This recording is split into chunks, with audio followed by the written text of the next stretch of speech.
Yeah, you tuned into the right place. Welcome to the rain. Golden Queuing. H 2.0. Yeah.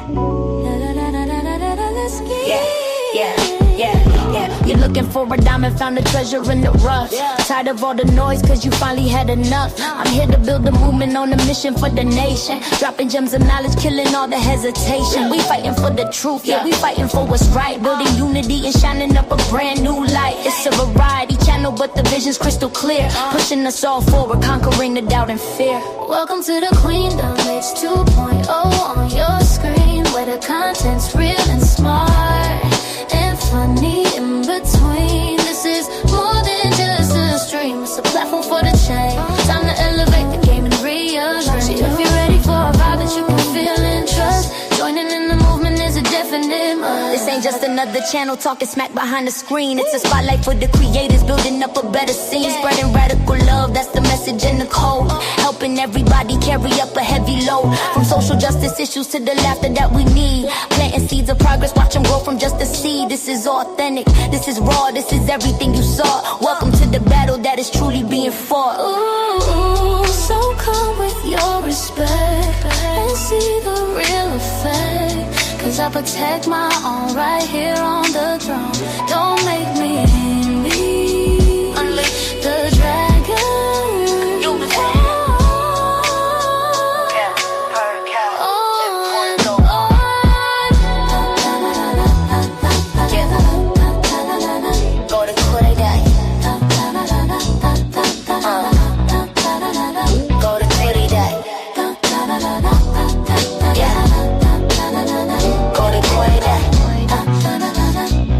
Subscribe, ring that notification bell. Yeah, you don't wanna miss a thing. Welcome to the family. Yeah.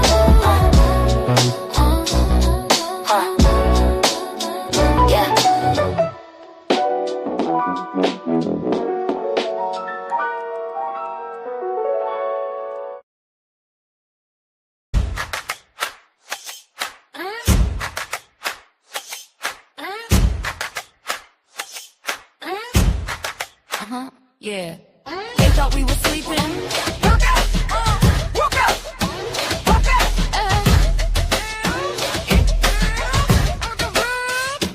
Wake up! One weekend, Omar lost a fox in the DHS. She was playing checkers while we're dealing with this mess. Last Pretti in the street, nurse with illegal heat.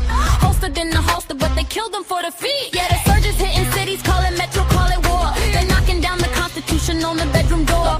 Bleep is split. Massey screaming, what's the price? A new M's on the stand, yeah, she's skating on the ice. They stripped the bill, they removed the clause. No safety for the people, they're breaking all the laws. Rocket in the room, yeah, she's looking at the files. Comers out of time, she's been waiting for the trials.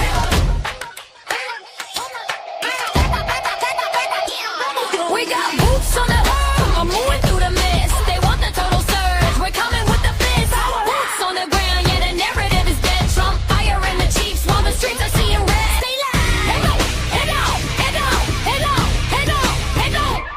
We got boots on the ground, moving through the mist. They want the total surge, we're coming with the fist. Boots on the ground, yeah, the narrative is dead. Trump firing the chiefs while the streets are seeing red. Stay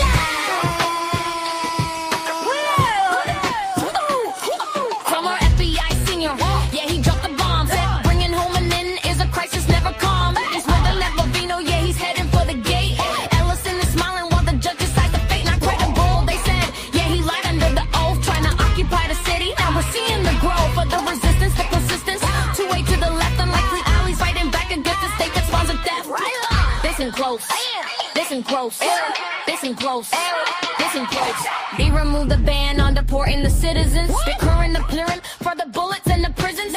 From Minneapolis to DC, the wall is falling down. They can't stop the movement when we're holding down the town. Got boots on the ground, moving through the mist. They want the total surge, we're coming with the fist. Boots on the ground, yeah, the narrative is dead. Trump firing the chiefs while the streets are seeing red. Stay out, lay down, lay down, lay down, lay down, lay down, lay down. The surge is crumbling. We see you. We see it all.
Hey y'all, what's up? What's up? What's up? It's your girl Golden. I'm back again with another video. I hope everybody is having a great day. It is about 12:17 p.m. here, Eastern Time in the United States and the Carolinas. And the weather is okay, y'all. It's cold, but the sun is shining. Anyway, y'all, we got some things that we got to get into. Of course, more political updates and some, celebrity stuff we'll talk about as well, child. As you can see, we got to discuss Nicki Minaj again. But I'm going to go ahead and give y'all a brief synopsis of all the things we'll be getting into. And per usual, y'all know I have some videos and some audios to play for y'all when it comes to all of these topics. So first and foremost, y'all, we got to get into a heartbreaking topic. We're talking about the fight for 5-year-old Liam Ramos. This may break your heart. It touched my heart, being that I have a 3-year-old son myself, so I understand. This young man is only 5 years old, and his name is Liam Ramos, and he was taken by ICE on January 20th in Minnesota. He was wearing a bunny hat and a Spider-Man backpack. But we got Representative Jasmine Crockett and Joaquin Castro that just visited him at the Dilley Detention Center in Texas. They say that the poor boy is lethargic and depressed. He wants to be back with his family and sleeping in his father's arms. Crockett described the conditions as worse than a prison. One pair of clothes that the father has to wash and dry overnight. A federal judge has stayed their deportation for now, but Crockett is demanding an immediate release and the impeachment of the DHS Secretary, Kristi Noem. We also will be getting into Representative Omar and the syringe attack, and then Trump's nasty claims. On Tuesday, Representative Omar was attacked at a town hall meeting by a man with a syringe filled with a brown liquid. The suspect supposed name is Anthony, I can't say his last name, Kazmarazak. I don't know how to pronounce that. He supposedly has a history of pro-Trump posts.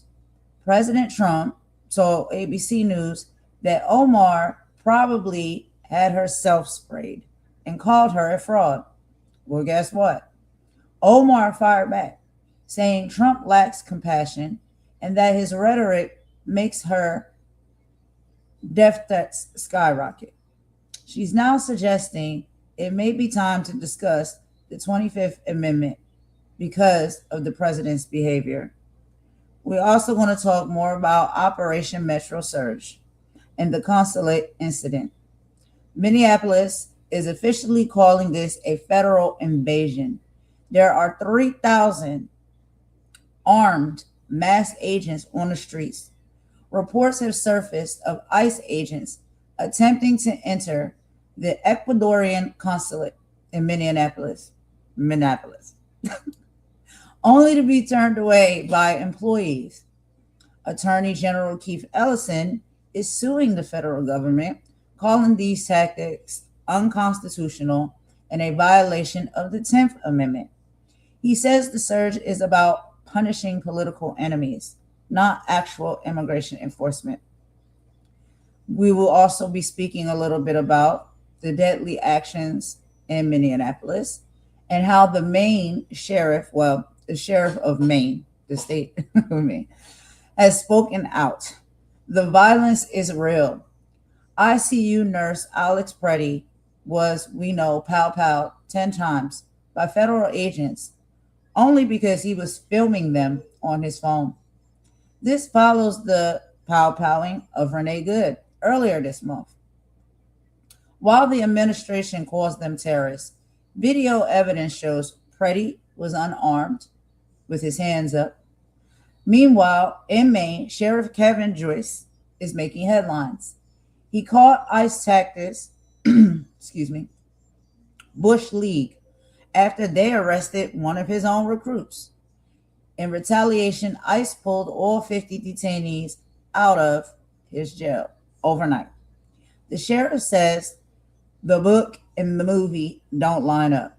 What the government says they are doing isn't what is happening. And child, finally, we got to talk about Nicki Minaj. You know, the president's number one fan. This was the biggest shocker in entertainment news as of lately. Nicki Minaj appeared at the Trump account summit. She held hands with the president and declared that she is probably his number one fan. She told the crowd that the hate and smear campaigns only motivate her to support him more. Trump praised her as the greatest female rapper and thanked her for investing hundreds of thousands of dollars into Trump accounts, programs to help fans. The barbs are divided, but Nicki says that she is not backing down. Y'all, let's go ahead and get into all of this.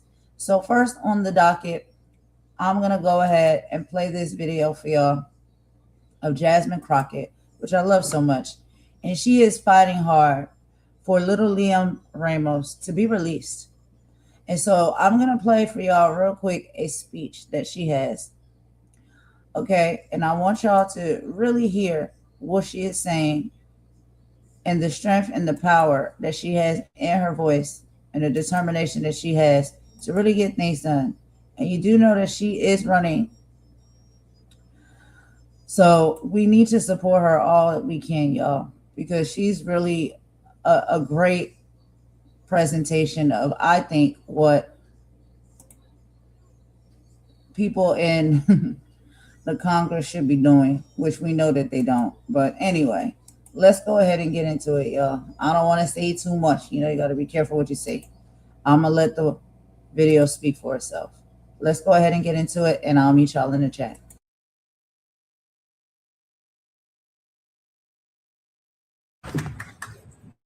I just want to paint a picture. Imagine being a free-willed, loving kiddo. And all of a sudden, one day, you're thrown on a plane. You're sent 1,500 miles away from home. And you don't understand what's going on. All you know is that your friends are gone. You have one set of pants, one shirt. Your dad washes your pants and your shirt out every single day and then hangs it by a unit to try to dry it overnight. You don't have your mom, who is currently 4 months pregnant with your sibling. And frankly, at this point in time, you've gotten depressed to the extent that you've stopped eating. This is the story of Liam. The sad reality of what we found when we went to Dilley was that Liam was not the only one. You have so many mothers in this facility. They didn't care about themselves. I'm going to be perfectly honest. They were concerned about their children. We heard the same story over and over and over about how they were depressed, about how they weren't eating, about how children were throwing up. We went into a housing facility because I don't know that they were really trying to take us into one, but we went. And there was an area that was almost set up like a kids' play area. And we walked in. And as soon as we walked in, everyone kind of flooded towards us. And at some point in time, it seems like they told us that they were actually educating these kids. And the kids were like, no, we're not in school. We're not getting anything. And so my staffer is like, what's up? Because y'all told us they were getting this. They reopened this facility that had been shuttered under the Biden-Harris administration. They reopened this facility back in April of last year. They continue to house children there, and they are not getting any education. Their education is being thwarted. And then when pressed about it, they said, well, we're working on it. And I said, well, what exactly are you doing? They said, well, we're going to get some packets in here. And I said, what are the packets going to do? Are you going to have teachers? Well, we have somebody that has an educational background. Listen, I did criminal defense work, y'all. I'm here to tell you that the treatment that these people are suffering under right now is worse than those that are accused and sometimes even convicted of crimes. That's how bad it is. So people wonder, like, why is it that people are outraged? Why is it that the people in Minneapolis have taken to the streets? Because they are kidnapping their neighbors. We know that Trump lied. We know that all he does is lie. Because the first thing I wanted to know was how many criminal convictions do y'all have? How bad are these folks? Oh, no. You can't be here and have a record. Y'all, I can't tell you how many innocent, precious children we talk to. We talked to a 16-year-old, and one of my staffers says, man, the level of maturity on that kid. That kid had about 4 younger siblings and his mom. They had been there for 8 months. When we walked in, they gave us a packet, and it said the average detention time was 28 days. We didn't meet anybody who had been there for less than probably 2 months. This is not right. And when I asked the person that is over the attorneys that are there to represent the government, I asked them, I said, what is happening? You've been here long enough. You're a government employee. You've been here through various administrations. And frankly, he said, the difference is somehow they're trying to prosecute these cases while keeping people in custody. That is not what they normally would do. That is what this administration has decided to do. They have decided to play with people mentally. They have decided to tell people things like, well, you're not going to be able to see your kids if you do this, or we're not going to do this if you do that, or we're not going to give you your court dates. This is terrible what is happening. And I really don't know what it's going to take for there to be a wake-up call in this country, but I am here to tell you that we are supposed to be better than this. We talk to people that are saying, you know what, I'm from Cuba, as one woman said, and she was crying profusely saying, and they are sending me to Ecuador. What are we doing? So I'm here standing with my colleague because no, we won't fund this nonsense. We both voted no on that bill. We are asking our colleagues in the Senate to do their part. Stand up for people. Stand up and show them what humanity looks like. We know this administration doesn't care about us, but frankly, when people literally are talking about the water that they are drinking is not safe, if you allow this to continue to happen, then you are complicit. We have to do our part as the legislative branch. We have the power of the purse, not the president. It is time for us to flex our power. So thank you so much for being here. Wait. If you've taken Uber since 2019, you need to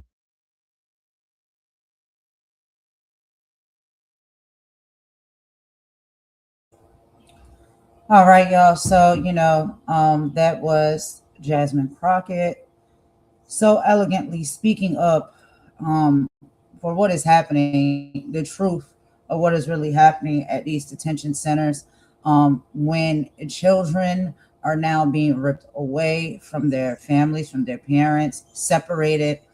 And they try to sell you this whole idea that, oh, it's okay. We're putting them in these areas where they'll be schooled and they'll be fed and they'll be cleaned and they'll be clothed and we'll take care of them. They'll be just fine. Don't worry. It's just for a short period of time. It's a long period of time for these young children to be away from their parents. We're talking about 5 years old. I have a 3-year-old. I cannot imagine my 3-year-old being away from me or his family for a month's time. And all of that is all due to retaliation or some type of abuse towards the parent or someone you say that is an immigrant, that has not done their paperwork properly, that is not in this country legally. And a lot of the times we're finding out now that that's not the case. This is happening even to sometimes citizens that are citizens of this country. Everything is just fine. Papers and pleas. They're allowed to be here. They're supposed to be here. They've done nothing wrong. They go to work every day. They pay their taxes. They contribute. And their children are being separated and ripped away from them. Now, you have to think about this when children are experiencing these things, especially at such young ages. It can sometimes leave marks. It's traumatizing. We don't know. We pray that these children will come out on the other side of this and be just fine. But the reality is sometimes going through these type of traumatic experiences at such a young age can lead to things down the line. As far as maybe, behavioral issues, mental issues, PTSD. And so this is what is purposely being done from a hateful place.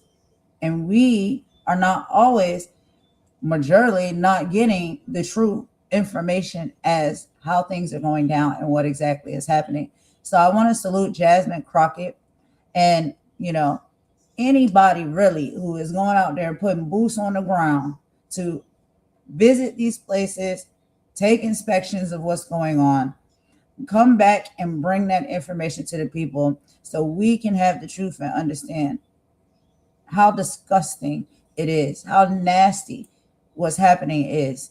And if we have any, thoughts and feelings about it, we can talk about it. I think the conversation boards need to be open for us to have conversations about this. But I would assume people, anybody who does have children, whether your children are grown now or they're little bitty tots, the same age as Liam, we have to sometimes put ourselves in someone else's shoes so we can understand and see and feel a little bit more about what that experience may be like. Not just for the child, but for the parents. The fear, the sadness, the depression. They say the little boy now is so depressed he won't even eat. One outfit that has to keep getting washed over and over again for now, 1 month's time or so. And the night before all of this happened, he was laying comfortably in his home and in his bed with his family and his parents, not thinking that he will wake up the next day and have to undergo a traumatic experience like this. And this is the reality of what is happening. And yes, it is happening now. We notice it is happening now in the United States. But I do know that these type of things have happened in other countries for a very long period of time. And a lot of those reports went untold. And a lot of those stories were never known. And a lot of people didn't care. This is why I like independent media. This is why I like social media. It can be used for bad, but it also can be used for good, where we can share these messages worldwide and really present these truths of how people are living and the experiences that they're having all over the globe. None of this is ever right. No matter where it happens or who it happens to, it's never okay. And you know what? I hope that what we can take from this, especially as, Americans, United States citizen, whatever you want to call it. I don't like those labels and stuff, but it is what it is. Maybe now we can walk around in this world and have more empathy and patience to care what somebody else is going through. Because as long as it's all cool in the game for us and we don't have these type of issues or problems, we're not worried about the experiences of other people in other countries. Maybe now we get it. Anyway, enough with this soliloquy. It's the deliberate cruelty I don't get. Exactly, Imani. It's deliberate. It is deliberate. It's the nasty work, the evil work, the demonic work, in my personal opinion. I just don't understand how somebody will go out of their way to treat and hurt people this way. What? Because you don't get your way. People are not cooperating with you or doing with what you feel as though they need to do because you told them to? Or is it just the pure hate in your heart that you just may have? Because anything at this point in age, anything when it comes to hate. We don't know why people hate. Cat Williams said, we don't know why liars lie. They just do, Anyway, y'all, let's move right along. So now we're going to get into the next video I want to show you guys. This is Representative Omar, and she's responding to Trump's claims about her attack. Remember, Trump said she probably staged this. She has some things to say about this. This is from reports on CNN. Let's go ahead and get into it. Let me bring this up on the screen, y'all. Just the nasty work that we continuously see day after day after day. But don't worry, there is hope. We are fighters. We are strong. We are prayers. We are spiritual. We are defiant. I know I am. And so I know some of this stuff can be gloomy. I know some of it can be a bit much for people to handle in here. We do need to know what's going on, but we don't have to feel as though we're losing hope and we're losing the fight, because we're not. There's a lot of people out here speaking up, raising and lifting their voices, boots on the ground, doing what they can in their positions to bring change to this. And we're going to be all right. We always going to be all right. There's always light at the end of the tunnel. But anyway, let's go ahead and get into this video, y'all. And I'll meet y'all in the comment section per usual. Last night where this moment happened to Congresswoman Ilhan Omar. She was speaking when a man charged her at the lectern, and forensic examiners have now determined with high probability, they say, that what was in that syringe that the man was holding was apple cider vinegar. The 55-year-old man has been charged with assault in the 3rd degree, and I should note Capitol Police are also looking into pursuing potential federal charges against him tonight, which could include assaulting a member of Congress and impeding her from doing her official duties.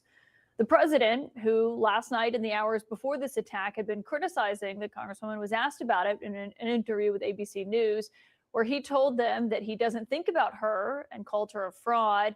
As he said, quote, she probably had herself sprayed, knowing her. And Congresswoman Ilhan Omar joins me now. And I want to get to what the president said in a moment. But just first off, watching this last night, when this man charged you, you initially went after him and raised your fist in that moment. That was your first reaction. What would have happened, do you think, if you had gotten to him before your security tackled him? Well, I'm fortunate I didn't get to him, because I'd probably be catching charges as well. I mean, just that moment, that instinct. And I should note, we're so grateful that you're okay. Obviously, we checked in with you and your team last night. I know you were dealing with the aftermath of this. You continued your town hall. They wanted you to go get checked out. You said no, you wanted to finish speaking first. Why was that important for you? Well, you know, I realized a long time ago that whether it is the president's dangerous rhetoric, whether it is the death threats that I get, whether it is the right-wing vitriol, or this man attacking me last night, their ultimate goal is to stop me from being a public servant, from serving my constituents with the dignity and the honor that they deserve. And last night, I was carrying out a promise I made to my constituents that I would hold a town hall every single month and be able to give them feedback on what I've been doing in Washington, D.C., and be able to answer their questions. And so it's really important for me in that moment to not allow this person intimidate me into running out of that room and canceling that town hall. My constituents deserve to have their congresswoman continue to do the work that they elected her to do. And that is my promise, and I will continue to do that. I mean, and you are someone, you and I have spoken about this before, you have faced a lot of threats. I mean, what was going through your mind in that moment? It must have been scary as well. Well, I initially thought that the person spit on me. I saw, you know, some liquids that landed on the podium and on some of the papers that I was reading my report from. And so, you know, it was a human reaction to want to do something to someone that is trying to degrade you in that kind of way, because I've never been able to back down to cowards who act in ways that are disgusting in society. Yeah, and it was disgusting and cowardly, obviously. And he is now facing charges, potentially federal charges from Capitol Police. And yeah, they're supposed to take him into federal custody tomorrow. So charges should be coming at some point tomorrow, is my understanding. Was he known to your team before this? Had he been on any kind of radar of y'all's or anything? No, I don't think any of us have had a personal interaction with him. He wasn't flagged in the system when you know, we'd asked our team to look to see. I don't think, it is not my belief, although we continue to dig into it, that he's attended a previous town hall of mine either. Okay. And as obviously we've seen his past political post and what he himself has said, I mentioned the president's response where he told ABC News after, just a few hours after this happened, she probably had herself sprayed, knowing her. Before you respond, I do want to remind everyone that when President Trump was nearly assassinated, you responded and said, we condemn acts of violence and pray for the victims, may calmness and decency prevail. And you said it was sad to hear the tragedy that had occurred. What went through your mind when you heard the president's response last night? Well, the difference between the president and I is that I was raised to be a decent human being, and my faith teaches me to have compassion. And he lacks both of those things. This is a president who presides over an administration that when they assassinated Renee Good, told us that she was a domestic terrorist that was trying to kill the federal agents. When they assassinated Alex Pretti, they told us that he was a domestic terrorist who garnished a weapon. None of those things are true. They are known to be liars. They have constantly told us not to believe in our eyes. Fortunately, both of those assassinations were caught on camera, and so was what happened to me last night, caught on camera. So when he claims it's staged, you say? Well, I mean, this is also somebody who was talking about me in his town hall in Iowa, and then seems to exhibit some sort of dementia when he says he doesn't think about me. Maybe it is time for us for the 25th Amendment to be invoked, because he certainly cannot remember what he said and has done an hour ago. He was just posting about you truly 5 minutes ago before we came on air. I was looking at Truth Social and he had posted about you. And it reminded me of what he said when he announced that he was sending Tom Homan into Minneapolis. In that same post, he said, the Justice Department and Congress are looking at Congresswoman Ilhan Omar, who left Somalia with nothing and is now reportedly worth more than $44 million. Time will tell all. Were you aware there is a DOJ investigation here? The New York Times says it started in part under the Biden Justice Department into your financial disclosure forms, or into your finances and campaign spending. But were you aware that this Justice Department is looking into you? No, but I'm not surprised. Over the years, there have been investigations with the FEC because people have filed complaints. So I wouldn't be surprised if that's what happened in this case. And clearly, that investigation hasn't moved on because they don't have evidence of wrongdoing. To say there of the community that I ethnically belong to, there's always this sort of sad reference to the fact that I'm a refugee. It seems like these people seem to have a problem with the fact that I am living the American dream. Yes, I was once a refugee. Yes, I did survive war. Yes, I did come to the United States when I was 12 years old, not speaking English, but I did make it to the United States of Congress, representing our country, helping write the laws of this country and helping appropriate the resources that are utilized by all Americans. So yes, that is the American dream. They do not believe that the American dream is possible. And I think the fact that I'm a visible representation of that American dream pisses them off. Congresswoman Ilhan Omar, thank you for joining us tonight. And we are so glad that you're safe after what happened last night. So really appreciate your time tonight. Thank you. Appreciate it.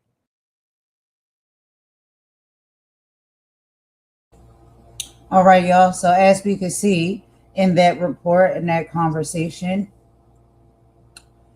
we found out, if you did not know, exactly what happened, during this town hall meeting. And I have to watch my words and what I say, um, because that's another one of the amendments, and that is being taken away from us, the freedom of speech amendment. Um, but I would just like to ask everybody, if you're watching, if you're seeing what's going on, what do you deduce? Like, what do you take from this? Why do you think, she's being targeted? Why do you think that man came in there to attack her? Why do you think that any of these things are happening? Like, are we putting the puzzle pieces together? Are we seeing enough of the display of hate that there is in this country that I believe has lied dormant for a very long time, that has been reignited by the administration, the leadership of Trump? That's how I feel, but I don't want to get too, into it like that, because I guess that can be offensive to some people, if you speak that way or you bring these things up. And again, this is all just my personal thoughts and feelings. I can't say it's factual, but I look at how I see a lot of these things play out. I look at what I hear. I look at what I see. I pay attention to how things are moving and shaking, and have been moving and shaking for a very long period of time now. And what are we supposed to take from it? What do we think? There's people, I understand, that stand on one side or the other. I want to ask the people who stand on whichever side, that feel as though these things are warranted, that these things are okay, that this is what's supposed to happen.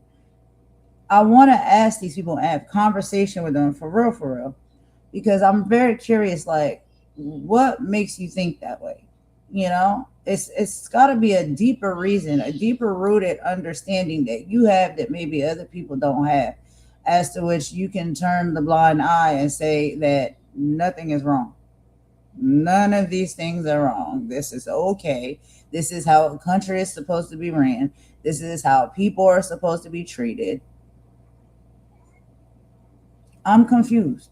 I'm really confused. And I just want to know why some people still think that this is okay. But we're going to take a quick song break, y'all. And after this song break, we're going to get into our next topic of the live. And we'll be hearing from Ben, of course, Ben Masalis. And he'll be talking about how Trump ICE invades Consulate. So they're moving on up, I guess, and going into even more places. And they're calling these invasions because these people are just kicking down the door, running in, and doing whatever it is they see fit to do. And so we're going to go ahead and get into that video next, y'all. Let's take this quick song break. I'm going to get me some water because my throat getting dry. And I will be right back.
the vision, the mission of the television, spitting division, a mental prison, got the youth chasing likes, addicted to the feed, ignoring the hunger, the fundamental need. They building paper idols on a digital stage, putting our future daughters in a virtual cage. Now we gotta break the cycle, gotta cut the cord. The real word is powerful, mighty given the sword. So we teach about the history, teach about the grace, teach about the power, every single face. We are human, blood and bone and soul. With the right to be made, the right to be whole.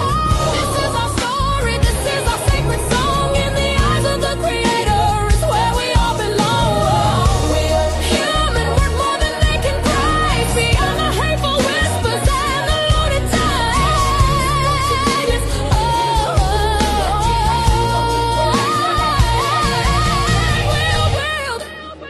A world where every voice is heard and valued. And truth is not a whisper, but a mighty, thundering word. A word of justice, a word of peace, a promise that the fight will never cease. This ain't just a track, it's a call to action. For every mother, father, every single fraction of the community holding it down on the ground. Time to get loud, make a revolutionary sound. Look your child in the eye, tell them that they matter. Tell them their spirit's something to know like a shadow. Tell them knowledge is the weapon, love is the shield, and the truth is the harvest. We're gonna grow in this field. Yeah. Human, Oh, yes we are. we got you back. Oh, near and far. Let them know the sacred word for every single soul on this earth. Quiet. Human, Right to live. right to live. Human, a gift to give.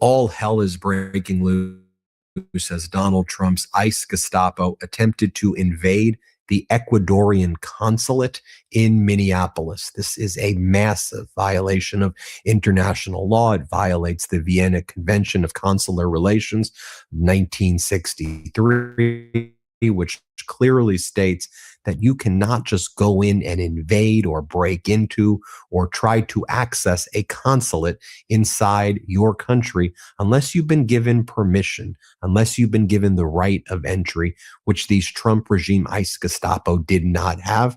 Instead, these Trump ICE Gestapo were out in Minneapolis hunting for Ecuadorians to try to kidnap and send to concentration camps. These Ecuadorians, or these individuals who were hiding from ICE, were inside the Ecuador consulate when there was this effort to barge in. Fortunately, the people who were at that consulate stopped from doing it. They said, get out of here, while ICE tried to break in.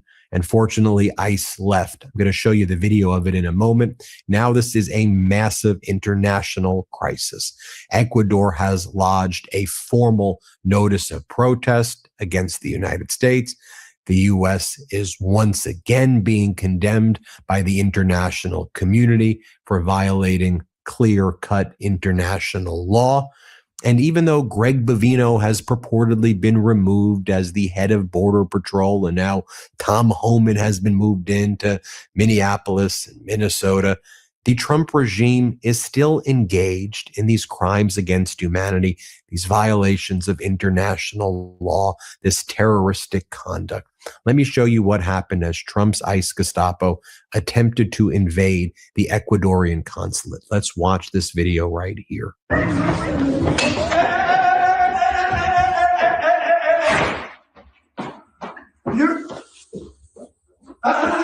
This is the customer from Ecuador. Relax. Okay, relax. I did answer. And if you touch me, I will grab you. If you touch me, I will grab you. Okay. Okay, but come touch me. You can all right, so go. You can know that thing. This is the consulate. This is the foreign government. You can know that thing. Right, close the door. Bye. Yeah, right there. Right? Yeah. Sí, lo estoy firmando. No, pero ya tienen que quisieron perseguir a las personas acá. Ahí, por eso This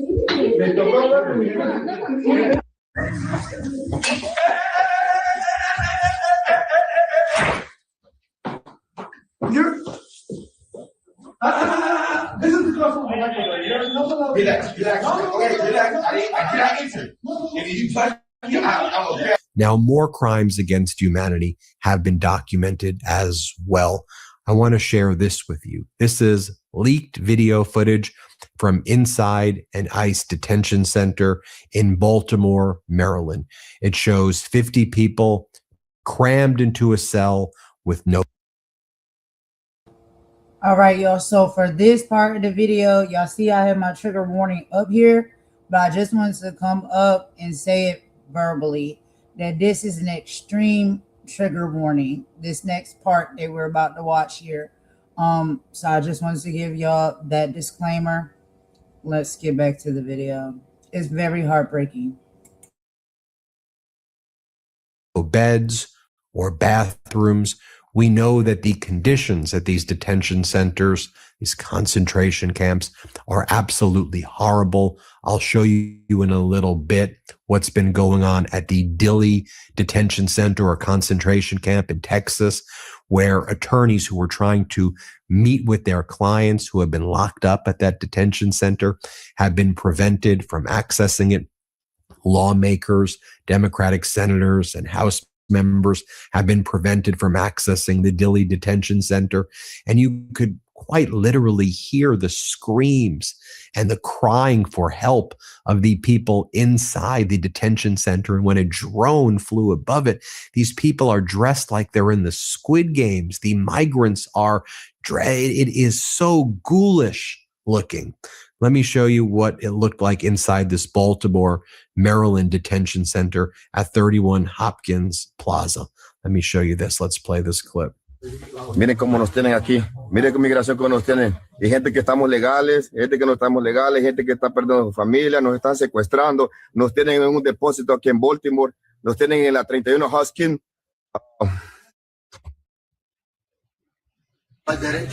Baltimore. Están golpeados en la cara. Los golpearon a un señor. Están golpeados, no han dado ya no aguantamos, nos tienen aquí con más de 10 días sin bañarnos y aguantando hambre. Now, here you'll see children and women chanting, "Let us out," at the Dilley concentration camp or detention center that has been set up in Texas. I mean, this looks like a scene right out of 1930s Germany. Here, play this clip right here.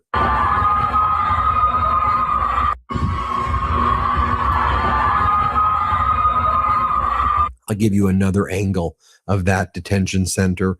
A lawyer went up to visit one of his clients at this detention center.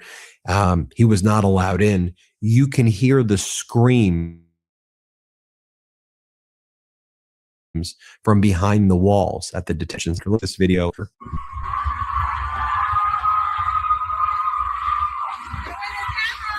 I'm outside. I'm outside. Well, folks, we're getting a statement right now from Ecuador about the attempted invasion by Donald Trump's ICE Gestapo. So this comes from Ecuador. They said yesterday morning, it's this morning, yesterday morning though, the consul of Ecuador in Minneapolis reported that at about 11 a.m., an agent of the Immigration and Customs Enforcement attempted to enter the facilities of the consulate.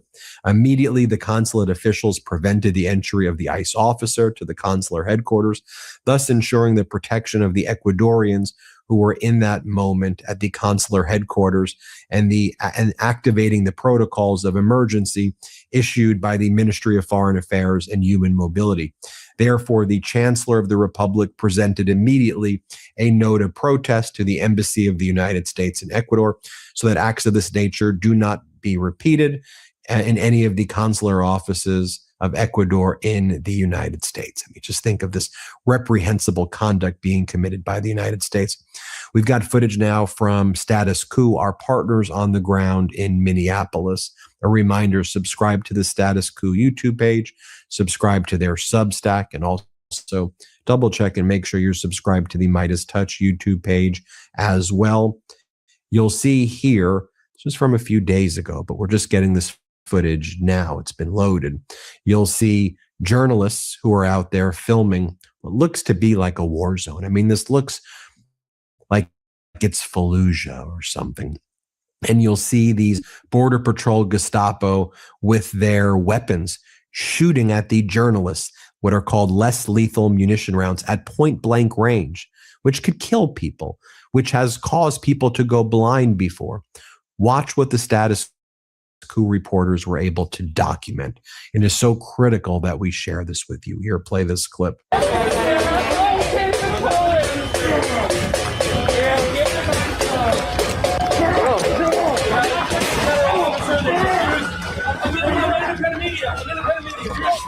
We've all been there. You go to the doctor, get your blood drawn, and a week later you hear everything looks fine. Maybe they tell you to drink more water or exercise more, but that's it. No.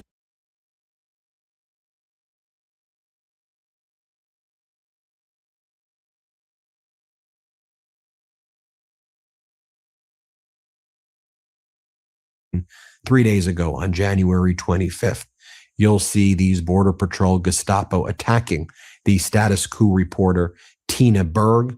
They push her to the ground. They then throw gaseous toxic substances at her, causing her to choke. It's quite horrific to watch what just went down. But status quo, they're courageous. Tina's so courageous. They've documented this so we could be able to see what went down in this moment. Here, play this clip.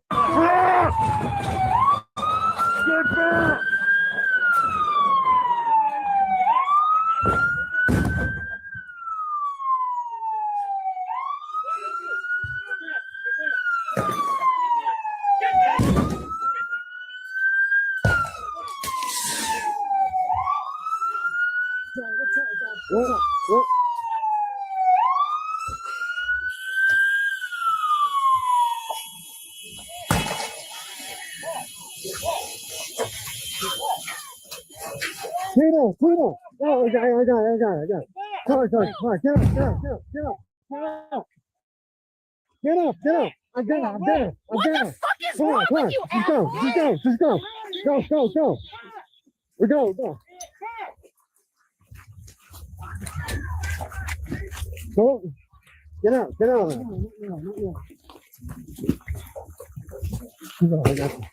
got you. Come here. What? Here, go this way. This way. Okay, go. Come on. Go. I can't breathe. I got you. Go. Come here. Come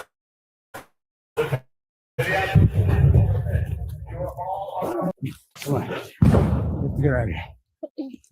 Come here, we have to keep going. Come on, we have to keep going. I know. Come here, we're almost safe. Come on. You gotta get over here. You guys call 911 when these people started destroying this hotel? We're pressed. We just document. So you don't have phones that you we just document. This is why That's it. Document. That's all we do. Literally, that's nice of you. So walk around the block and go here. Okay. Thank you. All right. Way to be outstanding people. Yep. Yeah. Destroying this city. It's worth noting as well, as I show you clips like that there has now been a group that's been formed called the Fight Against Federal Overreach, which is a national coalition of locally elected top prosecutors. And they've announced that they will be coordinating with each other about how to push back against the ICE and Border Patrol Gestapo surge, how they address the warrantless entries, unlawful detentions, coercive enforcement tactics, and other constitutional violations, and specifically also plan how they will be prosecuting ICE and Border Patrol Gestapo within the statute of limitations after the Trump regime is over, keeping records, keeping logs of all of these ICE and Border Patrol terrorists. I wanted to bring that up as well. Speaking of ICE and Border Patrol terrorists, I want to share this with you as well. As there were peaceful protests outside of a hotel where the ICE and Border Patrol were staying. Peaceful protests. Were the protesters loud? Sure.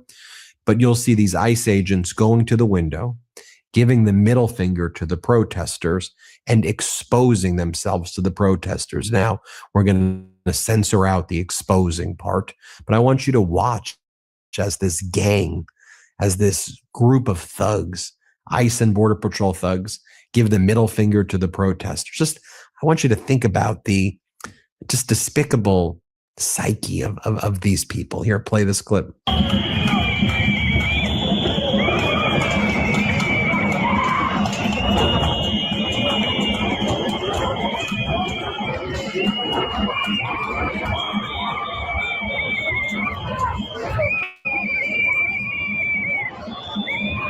Then I also want to show you this video, which has gone viral. You may have seen it elsewhere.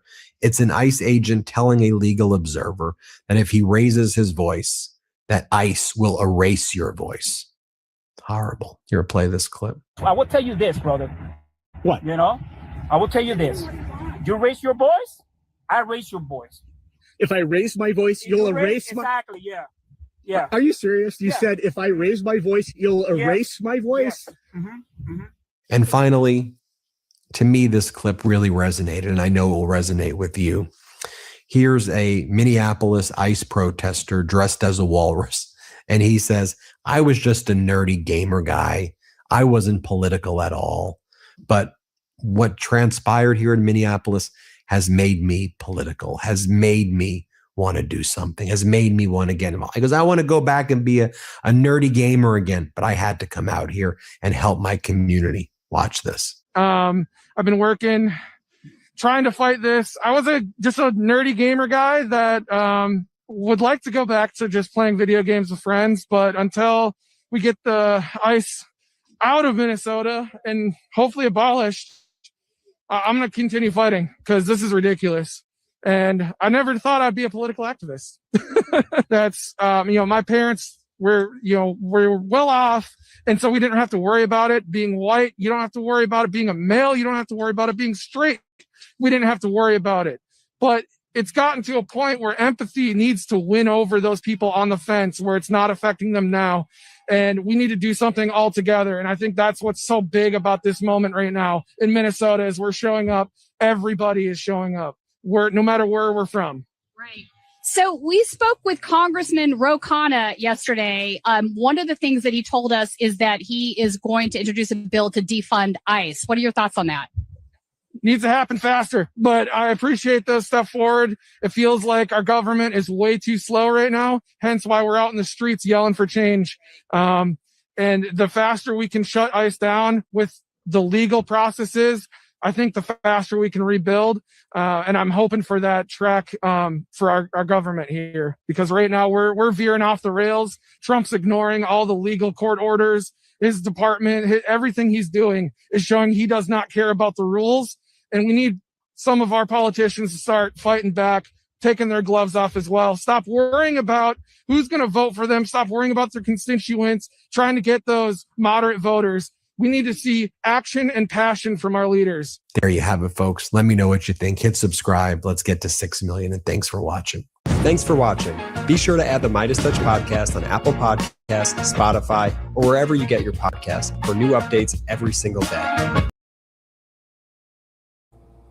All right, y'all. So we're going to go ahead now and get into our next topic for the live. Another video yet that I have to show you guys. So this one, this is coming from, Roland Martin's platform or whatnot. He's reporting on this. The mass protest after ICE deadly actions in Minneapolis. It has erupted a lot of things, and people are taking notice to this statewide and worldwide. And so in this video, a sheriff from Maine, the state of Maine, has now spoken out, and he will be speaking about some of his recruits have actually been detained at the hands of ICE. And so this is getting way out of control, y'all, but let me go ahead and get this video put up for you guys so you can see this. This is spreading everywhere, how these ICE agents are moving and operating, and it's affecting so many people in so many serious ways. But let's go ahead and get into this report, y'all, and then we'll talk about it after. Folks, it was a massive day of protest today in Minneapolis, Minnesota, where thousands gathered outside the U.S. Bank Stadium amid sub-zero temperatures for a march against Donald Trump's immigration crackdown. Demonstrators shouted ICE out, waved American flags, and carried signs calling for ICE to leave their city and for the arrest of the ICE officer who fatally shot Renee Nicole Good on January 7th. Trump administration has sent more than 3,000 federal immigration personnel to Minneapolis since December in what the administration has dubbed Operation Metro Surge, resulting in nonstop confrontations and clashes with residents. According to the Department of Homeland Security, over the past 6 weeks, officers have apprehended more than 3,000 undocumented immigrants. But how many of them actually are criminals? Now Trump and his minions are threatening America's Fourth Amendment rights by allowing ICE officers to forcefully enter homes using only administrative warrants, bypassing judicial approval. Legal experts warn that this policy would strip away critical safeguards and accountability, opening the door to government overreach. But the courts aren't going along quietly. In Minnesota, federal judges are rejecting arrest warrants for a number of people. Arrest warrants tied to anti-ICE protests, saying prosecutors failed to provide sufficient evidence. And now the concern is coming from inside law enforcement as well. A county sheriff in Maine is blasting ICE's actions, calling them Bush League policing, after agents literally detain a Cumberland County jail corrections recruit who was legally authorized to work and had no criminal record. Watch this.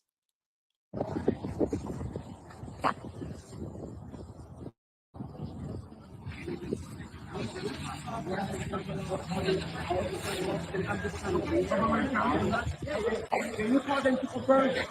I'm a correctional officer. What's wrong? I don't have to fight her. I'm a correctional officer. I'm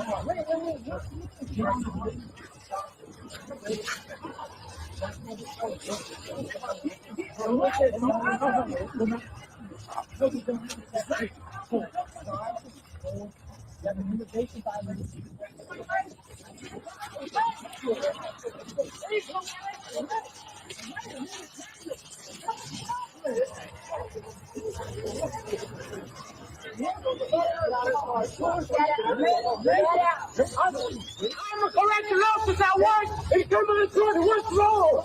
I'm just coming from war.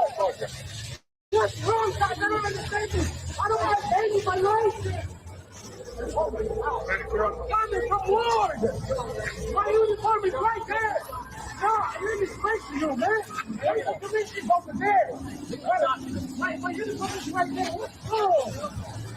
I'm worried. You got to know that, right? I had an issue. I wouldn't be working for the government. What's the What's wrong? I don't have I don't know what's I'm sorry. I'm just coming from club.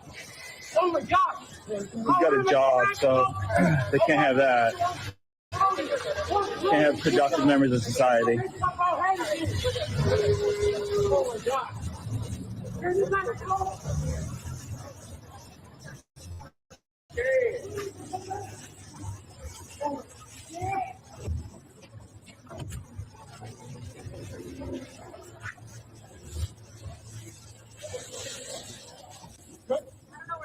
Cumberland County Sheriff Kevin Joyce shared his outrage about this stop. We've all seen the 3-minute video. And I've heard some people say, oh, it's hard to watch.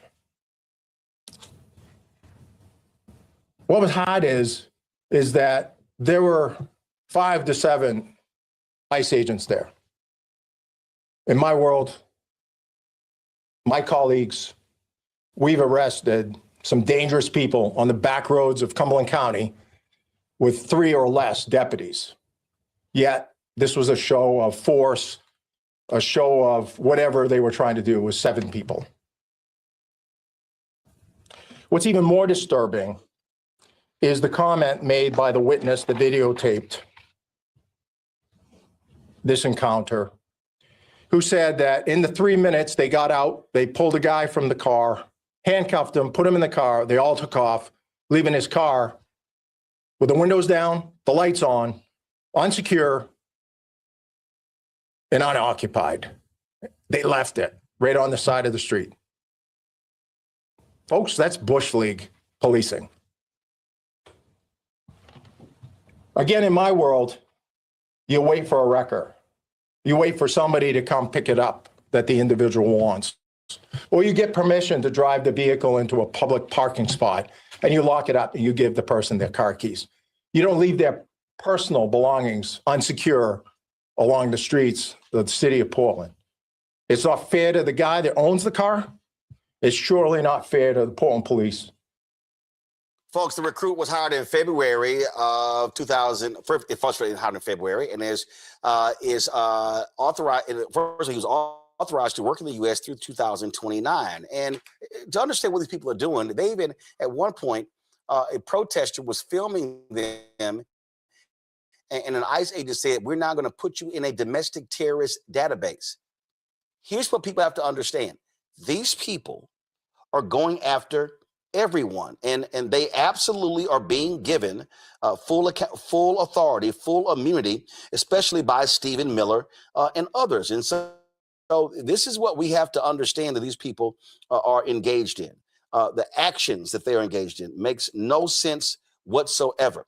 And Donald Trump is allowing it. This is what these folks want to do. This is how they want to be engaged. And so we need to understand that the pushback is being severe. This is why Minneapolis is ground center. I want to bring in my panel, Michael Imhotep, host African History Network show from Detroit, Candace Kelly, legal analyst and host Not All Hood out of South Orange, New Jersey, Matt Manning, civil rights attorney out of Corpus Christi, Texas. Glad to have all three of you here. Candace, I want to start with you.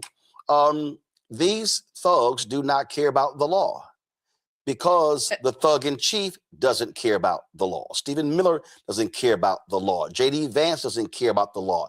You got the head of ICE walking around in his long coat, just sitting here doing whatever the hell is it that he wants to do. And you have a federal judge in Illinois who said that dude lied repeatedly. So these folks are lying in court. They are lying to federal judges. They don't care, because they know the corrupt thug sitting at 1600 Pennsylvania Avenue, 2 blocks this way from this studio, says, do what you want. I got you covered. Do what you want without any due process too that is due to anybody that is on American soil. That is the rule. And people will ask me all the time, no, not if they are not here legally. Yes. If they are here illegally, there's still a process that is due to them. That's why we call it due process. And this is what we are seeing on the streets, that even if you are a corrections officer, this guy went through a polygraph test. He went through a background check. He went through all the questioning. He went through all the training. He even, during the time of training, went down to Texas, I believe, to try to get some things cleared up in terms of his status. He wanted to work alongside and be a part of the justice system. And even with that behind him, he still got picked up. And they didn't even give the corrections facility that he worked with the respect to tell them, look, we have one of yours. Left his car open, left it in dangerous situations, just disrespect across the board. This is the time where people have got to remember the rights that belong to them. You still have a right to remain silent. You still have a right to an attorney. You still have a right to due process. So the more you know the information about the law, the more empowered you become. Because it doesn't matter who you are. You could be a corrections officer. You could be a police officer. They might even make the mistake one day and arrest another ICE agent. It doesn't matter. You're going to get got, because they had 1 year where they hired 12,000 people. There's no way that 12,000 ICE workers can actually be trained thoroughly and not make all the mistakes. And that's what we're seeing. We are seeing the fruit of those seeds that have been planted. And that's why we're seeing these mistakes. And this is just ridiculous. I mean, it is just ridiculous. And it's going to implode even more, Roland. And a thing here that it's abundantly clear, Matt. These folks don't care about due process. And here's their argument. You had this Batya Sargon, supposedly a progressive who now is MAGA.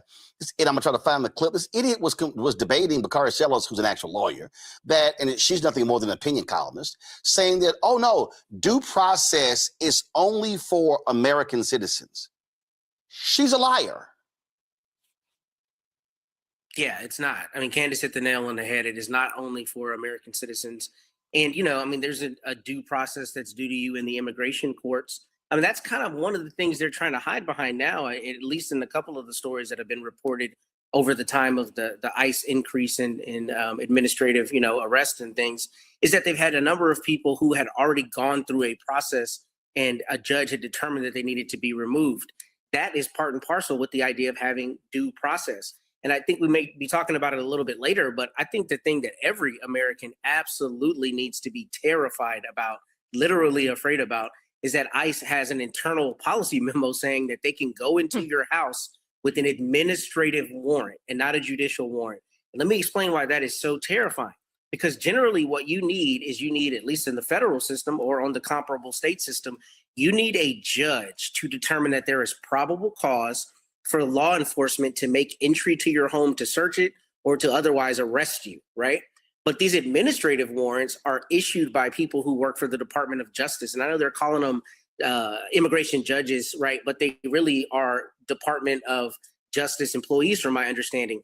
That means the fail-safe, which is a judge who's been appointed, who's gone through the approval process through Senate, the United States Senate, is determining that there's sufficient probable cause to arrest you, is how it normally works. But if ICE is able to go out and arrest people without this warrant, then what this means, without a judicially issued warrant, then what that means is that they can just have basically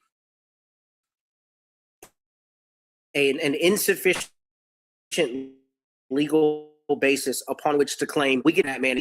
We have some reason to believe someone that lives with him is not an immigrant, but we don't have to prove it in the way we normally do. And now we can just write up our own warrant. Basically, it's them issuing their own documents to go and grab people. And that is an evisceration of the Fourth Amendment, which in civil rights law is probably the most litigated amendment.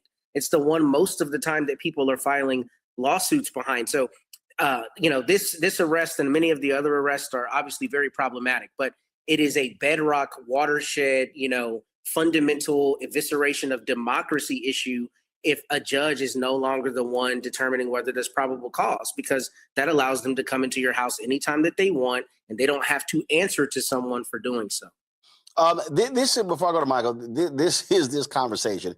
I just want to show y'all the sheer stupidity that these MAGA people are spouting all across mainstream news. Now, that crap wouldn't fly on this show.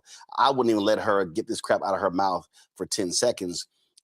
But listen to this non-lawyer give her opinionated view about due process, and she's talking to an actual lawyer. The people who, on the right in particular, who are typically concerned about things like, the government overreach, searches and seizures, et cetera, does it give you pause that they are expanding the view of what they can do to break into people's homes? Well, first of all, it's not without a warrant. It's an administrative warrant. And what the memo actually says is if a judge has issued final order of removal, meaning that this is an illegal who has gotten a lot of due process already and exhausted every single legal avenue to challenge their deportation. I guess on that front, let me just pause you there because I just don't want people to be confused.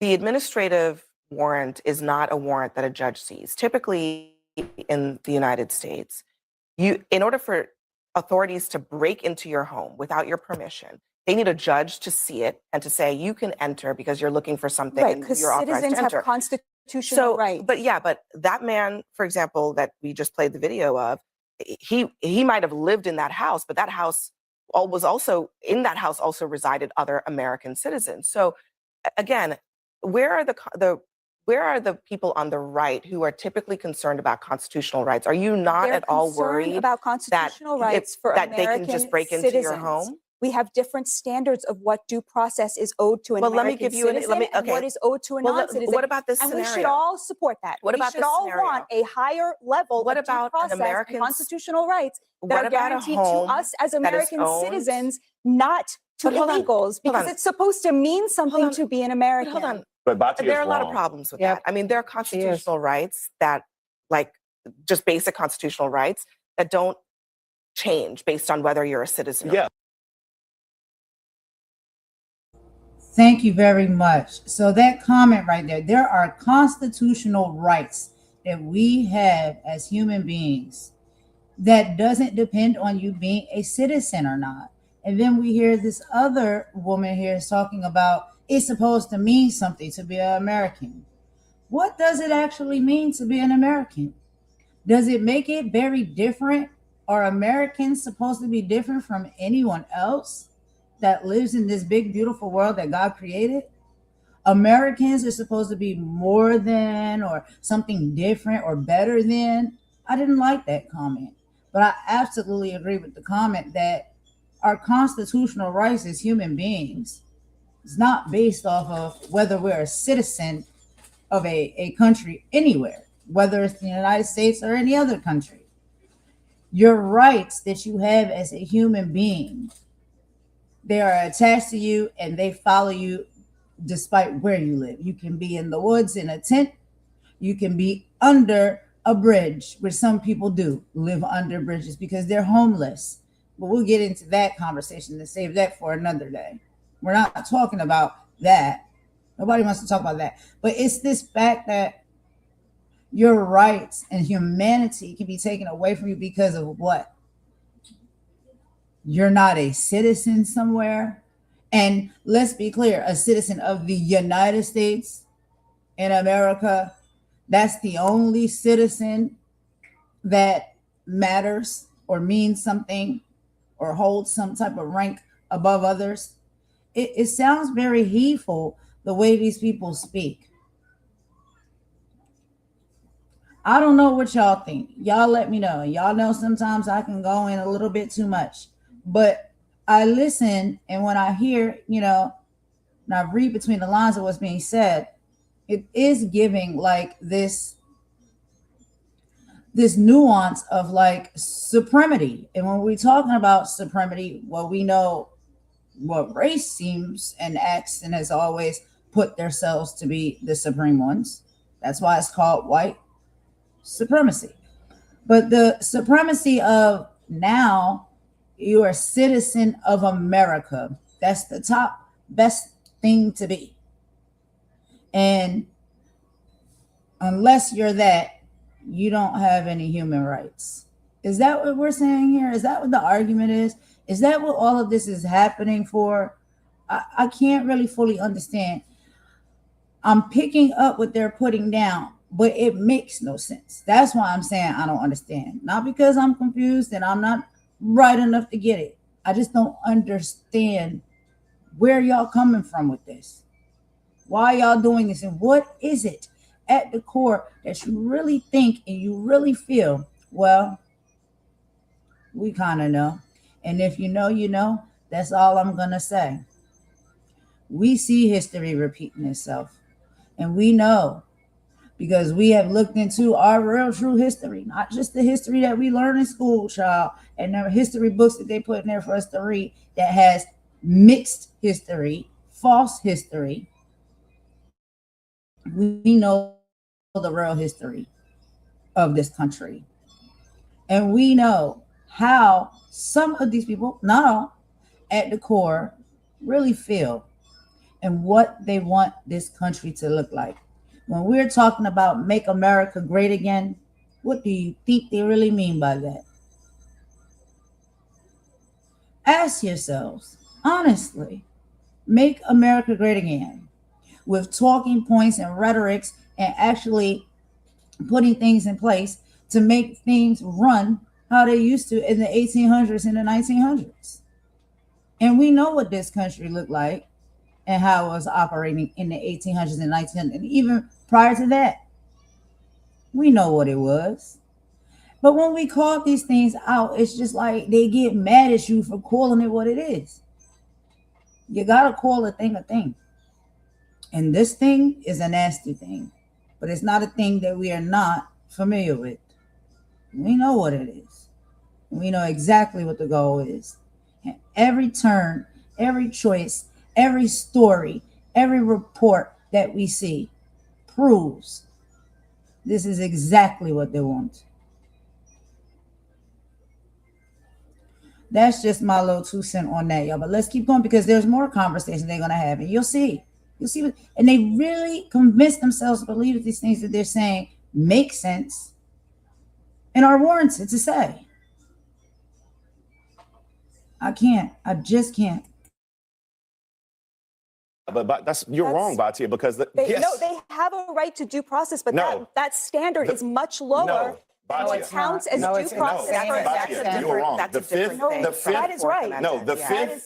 Fifth and 14th Amendment of the United States Constitution provide that everyone, even non-citizens, have a right to due process. Yes, to due process, but the standard of due process for expelling an illegal is much lower than the standard that we would have if we were accused of about crime. entering one's domicile, one's abode. They have a final order of deportation. Batia, you cannot utilize military or law enforcement in the United States of America to enter one's home colloquially willy-nilly. You just simply cannot do that because of the fundamental guarantees we have under the United States Constitution. Yes, and what happens as American? That's an idiot, Michael. A pure idiot. And that was like a 2-minute and 45-second clip. And Abby, I would have been like, I'm sorry, you're not a lawyer. So let me talk to the lawyers at the table. Can you please explain what the law is? Yeah, so it's so much here. I'm going to try to keep this as succinct as possible. She's an idiot and a Trump grifter, okay? And to me, it's ironic. Now, I'm not sure if she's Jewish. It appears she was wearing the Jewish star, but it's like... Yes, she is. Okay, because I remember mistreatment of Jews by Germans. And... Oh, no. That doesn't matter because that didn't happen on American soil. See, that happened in Germany. Didn't happen here. Well, if I'm using her argument, Michael, we're not discussing that because that didn't happen in America. That happened in Germany, not here. Okay. So let me go to my. Okay, y'all. I just want to comment with a quick disclaimer that the thoughts and the conversation, the opinions of the panel on Roland Martin's live on his podcast right now are not the thoughts and the feelings and the opinions of Golden or my channel. And so I do know some things may be said that can be triggering or, alerted or alarmed or whatnot. I'm going to move past that portion of the conversation. I do want us to hear the rest of the talking points because they are having a good conversation around this ICE stuff and what's going on with that. So we will briefly move past that portion of the conversation. And we're just about at the end of this video anyway. So I just want to make that quick disclaimer. All right, let's finish it off. And we'll be moving into, y'all, the one I'm pretty sure you've been waiting for. Our last topic. We got to get into Nicki Minaj. She's back at it again, child. Over there with Trump. I know a few minutes ago, Roland, you said this does not make sense and things of this nature. Well, Roland, this makes perfect sense. Your book, White Fear, explained it. Your book, White Fear, predicted it. This is the fear of the browning of America. This is an all-out war on non-white people. And Donald Trump in 2024, when he was on the campaign trail, March or April 2024, he said he would give 100% immunity against for police against criminal prosecution for doing their job. And then from my understanding, when it comes to the killing of Renee Good, there's no investigation from the Department of Justice. Okay, an investigation would normally go on for a number of weeks. There's no investigation. So they're like, hey, we're good. No pun intended. Now, I encourage people, and I've been talking about this at the African History Network, and some of the Black people or ADOS or whatever they want to call themselves disagree with me on this. But this is very similar. This reminds me of the Fugitive Slave Act of 1850. And ICE, many ICE officers, maybe not all of them, but many of them are running around like modern day slave catchers. In fact, the LA Times has an excellent article called Trump's Case for Sending Troops to Help ICE Involves Precedent from Fugitive Slave Act. And they're talking about the Fugitive Slave Act of 1850, signed into law by President Millard Fillmore. And most of these Negroes never even heard of Millard Fillmore. And what happened was he sent U.S. troops along with U.S. Marshals to capture runaway slaves in the North, enforcing the Fugitive Slave Act of 1850. Well, you got in some of these states, you've got National Guard along with ICE and police, quote unquote, police from many different agencies violating people's rights. And one of the things that the Fugitive Slave Act did was the Fugitive Slave Act of 1793, you could have your day in court. A lot of people don't know this, but the one of 1850, you could not have a day in court to prove that you were free. Well, many cases here, right?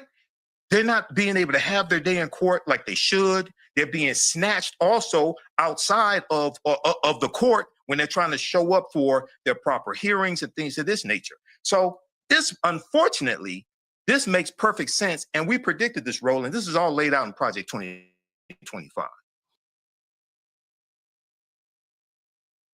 Traditional dropshipping is dead.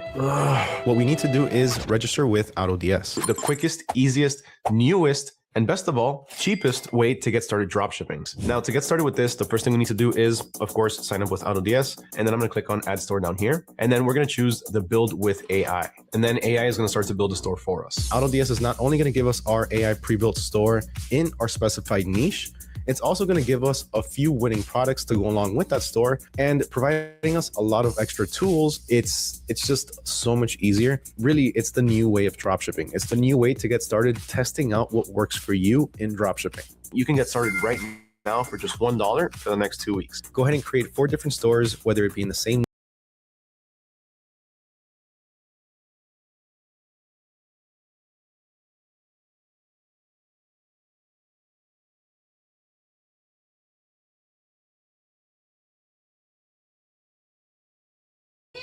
Okay, y'all, I'm back. I apologize about it. My son came running out here, child. I had to get him back in the room with grandma. He stayed in there to stay quiet.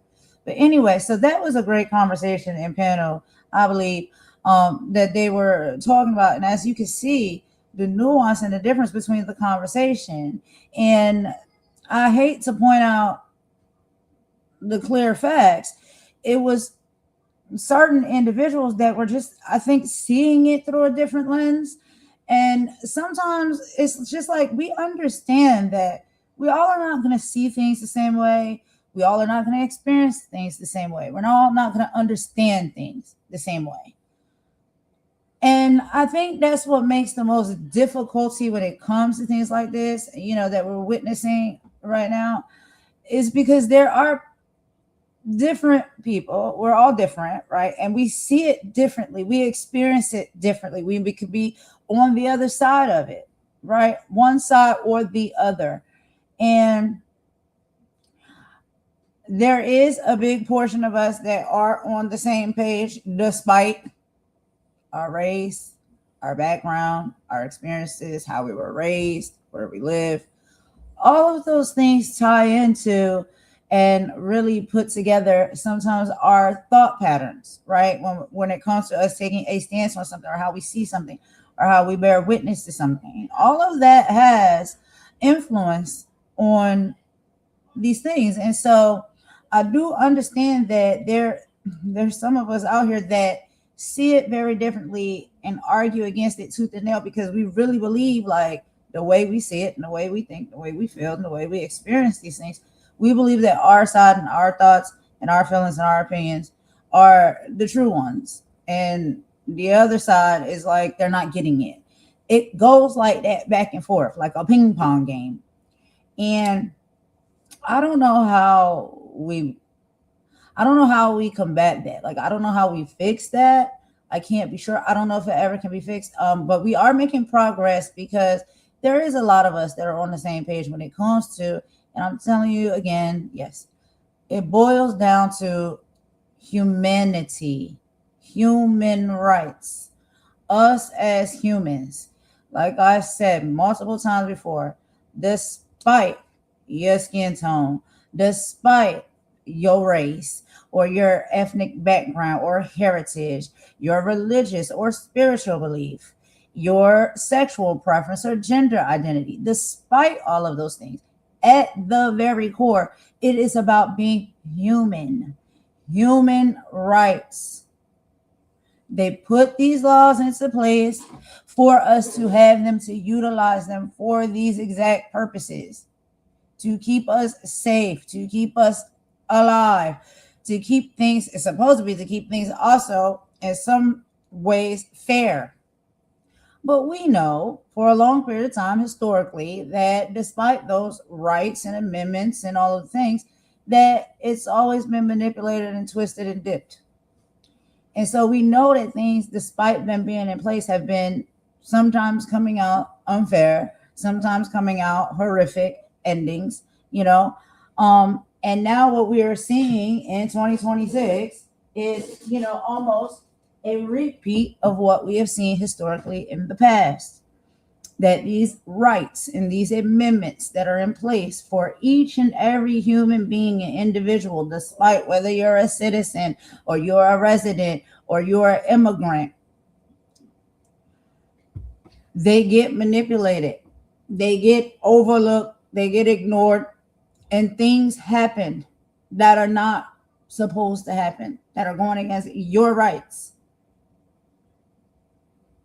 We're seeing that happening now, and there's a big uptick on it right now, which we didn't suspect we would have to see happen in 2026. We have moved so forward in time that we thought that things would pan out, even out, and get better. But what we're seeing is now people in places, these organizations, these groups, these government structures are doing things to take history back in time.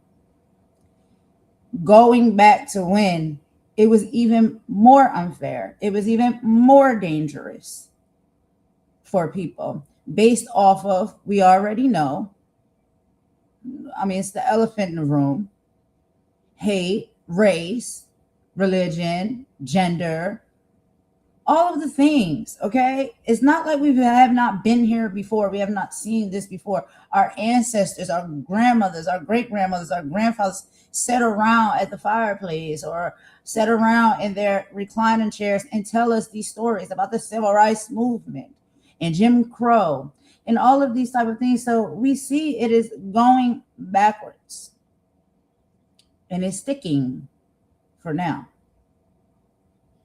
But an end will come. An end will come, and everything will be properly aligned, I would believe, the way it should be. And that doesn't mean that one side is better than the other or one side wins and the other side loses. We are united. We are together as a people, as a collective, as a group. Despite our differences, we still can stand side by side with one another and fight for what is our human rights. And everyone should be able to benefit from these human rights, despite the differences. That's all we asking for. Is that so hard to give? Is it so unthought of to have? Does anybody want to see that? I know there's a lot of people that want to see that. And I love that because that shows that we are living in a world that there is progression that has been made, that we are, despite what we're going through as a collective, in a better place. But we got to fight to keep it. We got to fight to keep that mindset. We got to fight to keep that love. We got to fight to keep that unity. We got to fight to keep that fairness. We got to fight to keep all of it. And when I say fight, I'm not talking about pow pow or punches and hits. I'm talking about standing up, speaking up for what's right, not allowing yourself to bend or sway in any way. Because as soon as you do, these type of things can swoop in and take over and change the whole game. If we want it, we know it's necessary and we need it, we have to stand our ground to keep it. And a lot of people are doing that. So I salute to all the ones that are speaking as well, are boots on the ground, are in organizations and administrations where they are fighting for it. And in our lives and our minds and our everyday, hustle and bustle, we have to keep these things in the back of our mind. I know we get distracted by a lot of things. We get distracted by our kids. We get distracted by our career or our job. We get distracted by media, entertainment. We get distracted by, whatever. You may want to go shop. You want to get your hair done. You want to get your nails done. Whatever it is, living your life. Life may distract you from these things for a minute, but you must keep it in the back of your mind and try to move it at least somewhere to the middle or the front of your brain. That these are the important things that we need to speak about, we need to stand for and fight for and keep in mind at all times. Because if the moment you zone, the moment you get distracted, it slide in like a thief in the night and snatch it away from you. And I think that's what we're seeing right now because we have been too distracted for too long. This is how I think it's been able to get this far. We've been distracted. We've been asleep. We have to wake up. We have to wake up and we have to stay focused. I know it's yet another thing to put on the docket in the list. We have so many things to juggle in life, period. I get it. This is an important one, though. We have to keep these things in mind. But anyway, enough of that speech. So let's go ahead and get into the video y'all all been waiting for, I'm pretty sure. Now, we got to talk about Nicki Minaj. I don't know what the heck is really going on with this woman. We have our thoughts and opinions as to why she moving the way she moved. And we know for a very long period of time now, she's been very nasty work. Honestly, we've bear witness to her being nasty work. Despite the fact that she can probably rap good and she's, a decent entertainer or whatnot. A lot of people enjoy her stuff. She's been nasty work. And now when it's coming to this fight that we've been talking about, it's coming to these things that we've been talking about, she seems to be standing on the wrong side of it. But again, who am I to say that? People can choose and do what they want to do. But a lot of people have been also saying that they're not understanding her stance. They're not understanding why she's backing this type of behavior and treatment and Trump in this administration. And so yet again, child, she's tripling down. We've already seen her 2 times now, popping out in the wrong place, having the wrong things to say. And now she has popped out in yet another place. So this is Nicki Minaj at President Trump's summit. And she has a statement. She says she probably is the president's #1 fan. Child, let me just let y'all watch it for yourself. Let's go ahead and get into it.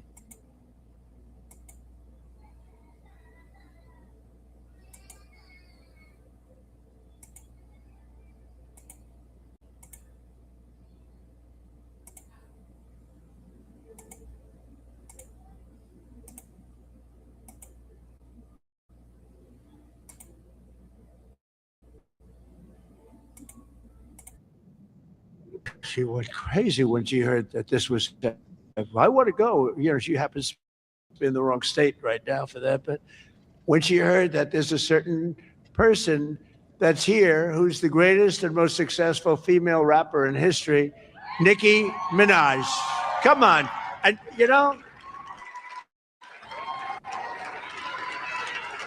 and Nicki makes a lot of cash. Not as much as Michael Dell. Not quite. Not as much. But that's okay.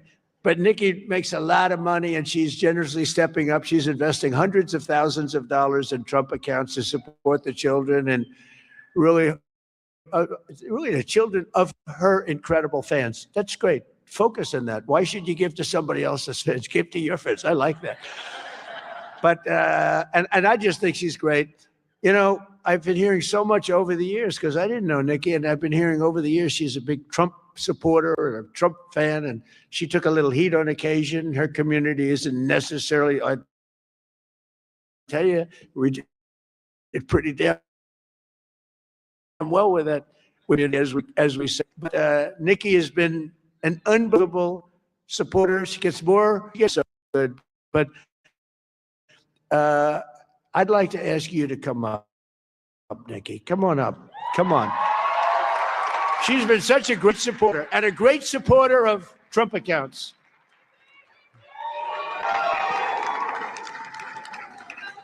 And I said, I'm going to let my nails grow because I love those nails. I'm going to let those nails grow.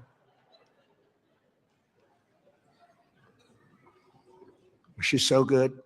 She's been MAGA. What can I say? She's been with us all the way, right, Alex? She's been with us all the way, and just want to thank her. And it wasn't so easy. For you, it was easier, right? You want to come up? You want to come up? Mr. Wonderful, come on up here. You've been terrific. Come on up.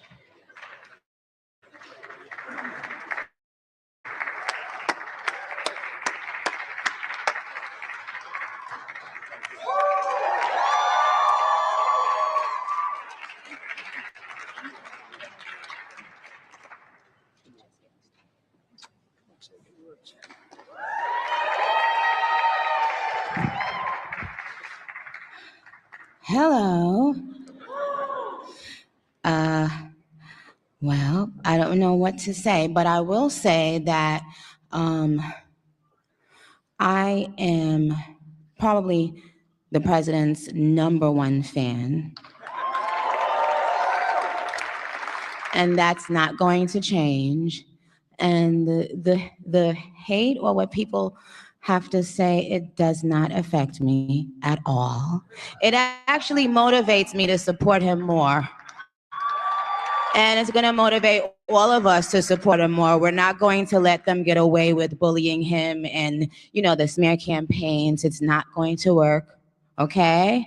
He has a lot of force behind him, and God is protecting him. Amen.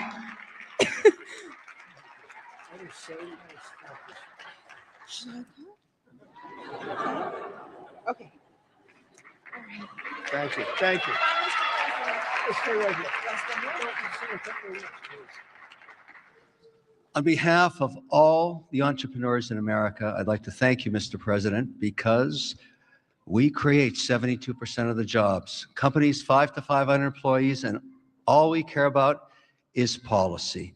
We love policy, pro-business policy, and these accounts are fantastic for independence and support. I thank you very much. It's all about the entrepreneur, and I think you know that, sir.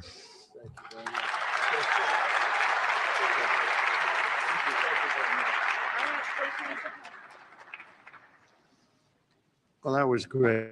A little interlude. I don't know. That's better than getting Scott Bessent up.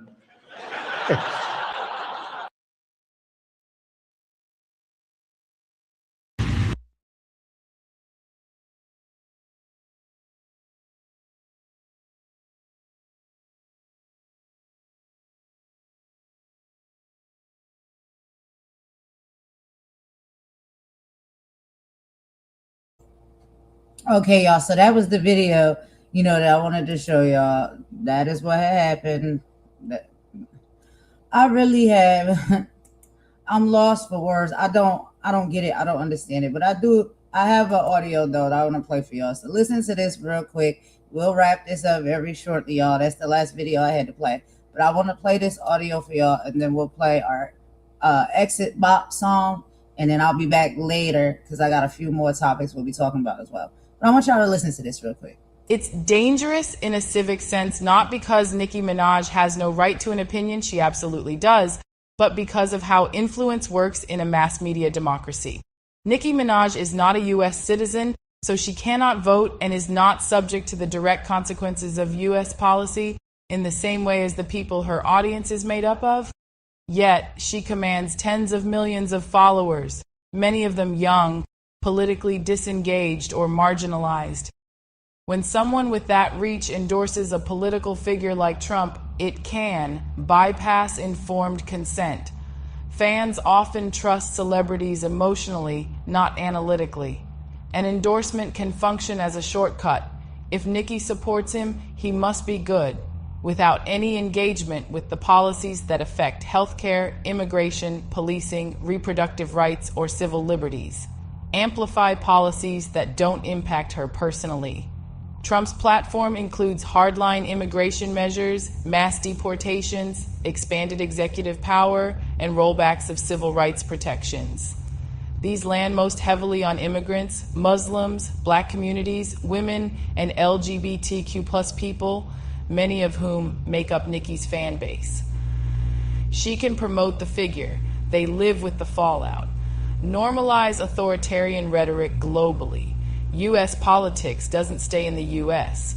Trumpism has become an international brand, one that legitimizes strongman politics, disinformation, and the erosion of democratic norms. When a global artist boosts that brand, it helps export it. Distort the public square. Democracy assumes debate among people who are accountable to the system. A non-citizen celebrity can shape outcomes without bearing civic responsibility. No vote, no tax consequence tied to policy, no exposure to domestic legal shifts, yet still tilt public sentiment. The issue isn't that she speaks. It's that her platform can outweigh journalists, policy experts, and even voters themselves, while being detached from the lived stakes. In a moment when institutions are fragile and misinformation spreads faster than facts, that imbalance can meaningfully alter political reality. In short, her voice is powerful, but unmoored from the consequences. And in a volatile political climate, that combination can move millions in ways that harm the very communities that made her famous.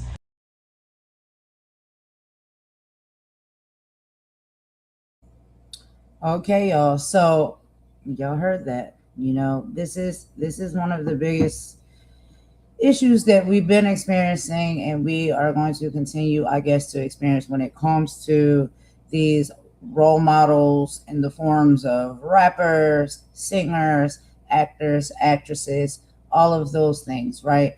We know that people are very much gravitated towards them, and for whatever reason, what some of these role models they have say and think and do, they follow ship. And so, yeah, it is very dangerous rhetoric to have someone who has, and especially someone who also has very young people as well, like teenagers, you know, very young adults following her, supporting her, loving her music, her brand, like listening to her every word. And then we have things that are serious, right? Like outside of music or entertainment, like our government and our politics. And so you can see how she can be very influential to these people, whether they're adults, young adults, teenagers, preteens. And this is what she's choosing to push. This is what she's choosing to support blindly, really, because there is no real talking points that come from her when it comes to any of these things. I don't even think she knows. It's just about standing beside someone who you think has power, influence, and money. And I guess y'all bounce y'all money back and forth, and then you do things for each other, or maybe you give each other favors, you know? So it is very somewhat coming off to be like it's performative. It's also coming off to allude to maybe you're looking or needing a favor of some kind, and maybe you purchased it and now you gotta cheerlead for it. We can't be sure. That's all alleged. That's just my personal thoughts and opinions when it comes to it. But in the meantime, while you're doing all of this for yourself, you're influencing a very large group of people who, yeah, they just happen to follow what it is you do, believe what it is you say, and get on the same boat that you're on just because they're your fans, you know, and your supporters. And so I think when you are someone that's in that position, you have to be very careful with the type of influence that you're putting out there. Yeah, it's cute when you influence people to wear color wigs. Yeah, it's cute when you influence people to name themselves or call themselves Barbies. Yeah, it's cute when you influence people to dress a certain way.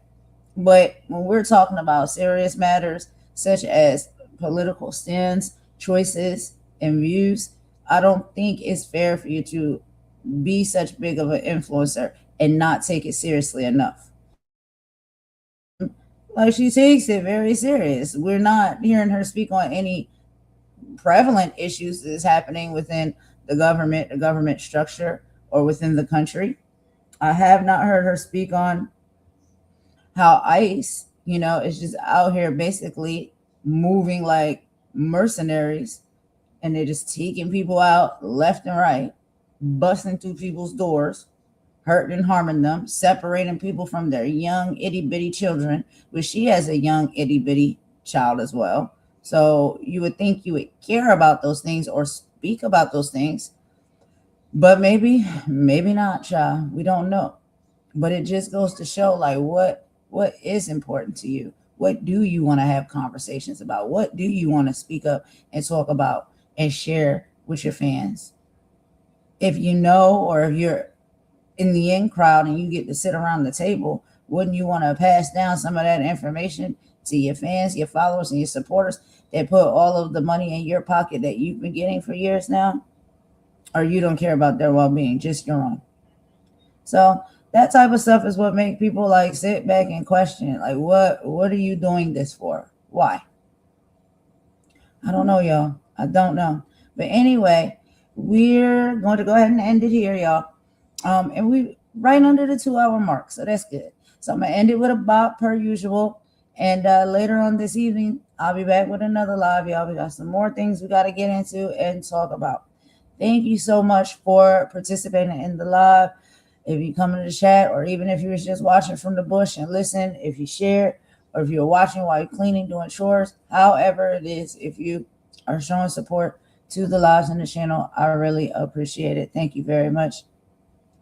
And I will talk to you guys on the next one. Let's go ahead and get into this song, and we're out, okay? Bye.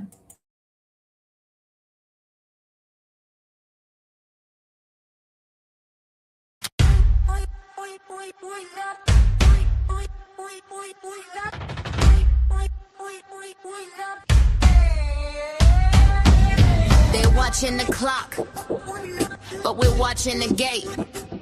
Truth in the lyrics. It's never too late. Check the facts, feel the weight.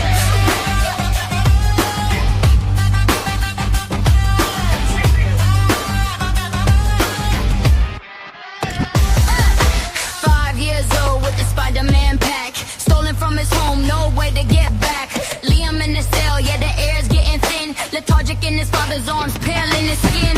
Crockett's in the lobby, she's demanding the keys, while a boy loses hope on his trembling knees. One shot to his name, watched and dried in the dark. The flame of justice needs a brand new spark. Minneapolis cold, yeah, the snow's turning red. Operation Natural Choice, filling streets with a dread. Breakthroughs and mass agents with the tactical gear, turning neighborhoods by two blood standoff and fear.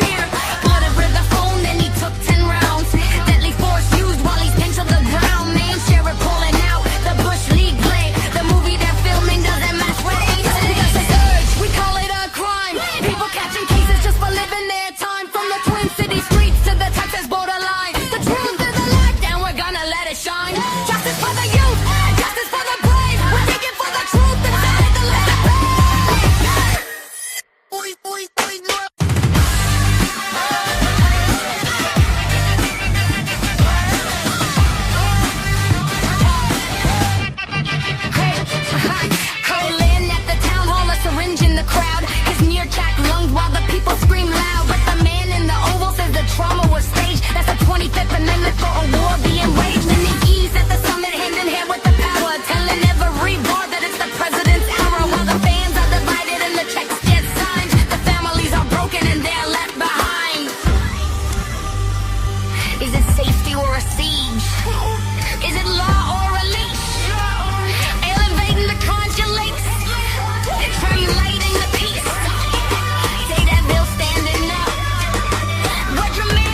orders, lawful and true. A clear message meant for me and you.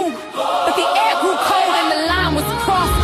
A furious price at any cost. A simple warning, clear and bright, met with a fury late one night.